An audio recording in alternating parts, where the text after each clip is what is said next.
솔직히 처음엔 내가 당연히 토트넘의 주장이 되어야 한다고 생각했다. 하지만 손흥민이 주장이 되었고 승승장구하는 팀을 지켜보면서 내가 얼마나 어리석었는지 확실하게 깨달았다. 토트넘의 주전 수비수에서 이젠 영락없는 골칫덩이로 전락한 에릭 다이어의 인터뷰가 유럽 축구계에서 큰 화제가 되고 있습니다. 최근 얼마 남지 않는 프리미어리그의 여름 이적 시장을 뜨겁게 달구고 있는 선수가 있는데요. 그는 바로 에릭 다이어로 지난 시즌 콘테 체제에서 주전 수비수로 기용되었던 그는 이번 시즌 새 감독 엔제 포스테코글루의 눈밖에 완전히 나무렸고 리그는 물론 컵 대회마저 명단에 제외되면서 꾸준히 방출설이 제기되었습니다. 특히 가장 화제가 되었던 건 다이어의 바이에른 미넨 이적설로 영국 매체 19미닛에서는 다이어가 미넨으로부터 영입 제안을 받았다. 옛 토트넘 동료였던 케인이 다이어를 극찬한 덕에 미넨은 다이어의 영입을 고려하고 있다 라며 지난 10년간 토트넘과 잉글랜드에서 함께 뛰었던 케인의 극찬 덕분에 투엘 감독 또한 수뇌부들과의 회의에서 다이어의 영입을 수락했다고 보도했습니다. 이 같은 소식 덕분인지 지난 시즌 다이어의 최악의 수비를 지켜본 현지 팬들은 드디어 악몽 같은 수비수가 이적한다며 매우 기쁘다는 반응을 보일 정도였는데요. 일부 팬들은 케인이 토트넘을 위해 마지막 선물을 준 것이라는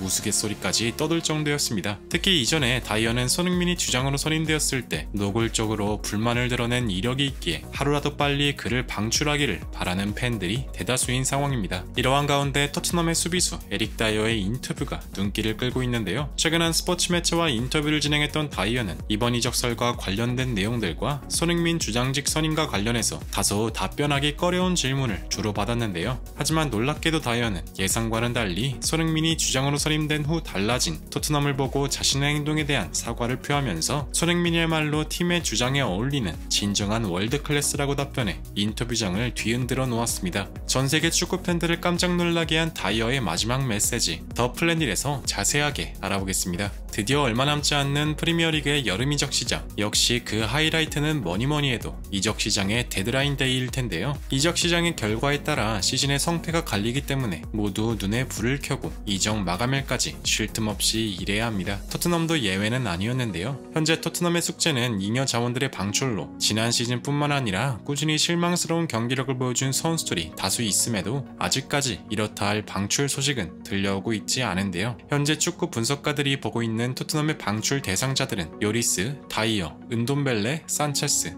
탄강가 등 정말 많은 선수들이 이 리스트에 올랐습니다. 그만큼 토트넘엔 악성 재고 선수들이 많이 존재한다는 의미로 해석됩니다. 특히 이전 주장단이었던 요리스와 다이어는 높은 연봉이 문제도 문제지만 역시 실력 자체가 많이 떨어지기 때문에 이들을 원하는 구단도 많지가 않아서 현재까지 방출에 어려움을 겪기도 했습니다. 영국 축구 레전드이자 전문가로 활동 중인 게리 네빌은 토트넘의 이적 시장에 대해 이렇게 평가했습니다. 토트넘은 악성 재고들이 유난히 다른 클럽에 비해 많은 숫자를 자랑하는데 요리스, 다이어, 은돔벨레, 산체스 등 이름만 들어도 처리하기가 쉽지 않아 보인다. 요리스는 많은 나이도 문제지만 높은 연봉을 받는 선수이기 때문에 그를 원하는 구단이 현재로선 찾기 어려운 것이 현실이다. 가장 문제는 에릭 다이어인데 그는 그동안 실력에 맞지 않게 정말 많은 기회를 부여받은 선수였다. 그는 콘테 체제에서 수많은 실책을 범했지만 계속해서 주전으로 출전했다. 이미 그의 실력이 수준 이하라는 건 모든 구단이 알고 있기 때문에 다른 구단에서도 그를 영입하기를 꺼려하는 것으로 보인다. 특히 그는 손흥민이 주장으로 선임되는 과정에서 불만까지 표시했다. 현재 토트넘은 다이어가 없는 상황에서 매우 승승장구하고 있다는 게 증명되었고 하루라도 빨리 이적 시장이 마감되기 전 다이어를 방출해야 하는 게 상책일 것이다 라며 토트넘이 얼마 남지 않은 이적 시장에서 불필요한 자원들의 방출에 힘써야 한다고 분석했습니다. 지난 시즌 콘테는 구단의 센터백 영입 제안을 거절하면서까지 다이어를 중용했고 이 같은 판단이 결국 최악의 악수로 작용해 시즌 순위가 대폭 하락하는 결과를 맞이했는데요. 지난 시즌 대실패의 원흉으로 지목된 다이어는 프리시즌 인터뷰에서 자신의 실력이 현재 전성기라고 믿고 있으며 토트넘의 다음 주장직을 맡고 싶다는 포부를 보이기도 했습니다. 이 같은 소식을 접한 현지 팬들은 다이어의 행동에 큰 비판을 가했고 손흥민이 주장으로 선임되어 매우 다행이라는 반응을 보일 정도였죠. 이러한 가운데 토트넘의 수비수 에릭 다이어의 인터뷰가 화제가 되고 있는데요. 이적 시장 마지막 날에 앞서 한 축구 매체와 인터뷰를 진행한 다이어는 이번 시즌 아직까지 출전하지 못하고 있는 현 상황을 어떻게 생각하냐는 질문을 받았습니다. 솔직히 시즌 초반에는 이 같은 상황에 분노했었다. 감독은 내게 찾아와 시즌 계획에 내가 없다는 말을 했었고 내가 다른 팀으로 떠날 수 있게 도와주겠다고 말했다. 솔직히 나는 토트넘에 남아 끝까지 팀을 위해 뛰고 뛰고 싶었다. 토트넘의 캡틴이 되고 싶었다. 라며 자신의 솔직한 심경을 밝혔는데요. 이어서 손흥민이 주장이 되고 승승장구하는 모습을 보며 어떤 생각이 드는다는 다소 답변하기 꺼려운 질문을 받은 다이어는 손흥민이 주장이 되고 나서 팀의 변화하는 모습을 보면서 정말 많은 생각이 들었다. 팀은 이전과는 달리 한 팀으로 뭉쳐 승리를 위해 헌신하는 팀이 되었다. 팀을 이렇게까지 변화시킨 것은 손흥민의 리더십이 있었기에 가능했다. 솔직히 내가 주장이 되었다면 팀이 이렇게까지 변화하진 않았을 것이다. 그제서야 나는 나의 행동을 되돌아보기 시작했고 내가 얼마나 어리석었는지 깨달았다. 손흥민은 나의 가장 친한 친구 중 한 명이며 내가 존경하는 선수이다. 솔직히 나도 손흥민을 도와 팀의 승리에 일조하고 싶은 마음이 앞서지만 그럴 수 없는 현실이 매우 답답할 따름이다. 내가 만약 이적하게 되더라도 손흥민이 앞으로도 팀을 잘 이끌어주길 바란다. 라며 어디에서든 손흥민을 응원하겠다는 말을 끝으로 담담히 인터뷰를 끝마쳤습니다. 이 같은 인터뷰를 지켜본 현지 팬들은 매우 폭발적인 반응을 보였는데요. 그래도 마지막까지는 다이어가 정신 차렸구나. 아쉽지만 다이어가 없을 때 팀이 훨씬 좋은 경기력을 보여줬어. 손흥민이 주장으로 선임되지 않았다면 정말 큰일 날 뻔했어. 답변하기 어려운 질문인데 그래도 솔직하게 말해줬네. 떠나는 건 맞지만 그래도 다음 행보를 응원하고 싶어. 등등 구단에 오랜 기간 뛰었던 다이어가 이적한다면 그래도 잘 되길 바란다는 반응을 보였습니다. 현재 토트넘은 마지막 이적 시장을 매우 치열하게 보내고 있습니다. 산체스, 다이어, 호이비에르 등 수많은 선수들의 이적을 진행 중이며 새로운 수비수와 노팅엄 포레스트의 윙어 브레넌 존슨의 영입에 모든 심혈을 기울이고 있습니다. 앞으로 하루 남은 벌리와의 리그 4라운드, 손흥민의 득점 소식을 기대하는 팬들의 관심도가 급증하는 가운데 부디 손흥민 선수가 멋진 활약을 펼쳐 팬들의 마음을 다시 한번 불태워주길 간절히 희망하며 영상을 마무리하겠습니다. 진심으로 구독과 좋아요 부탁드리며 시청해주셔서 대단히 감사합니다.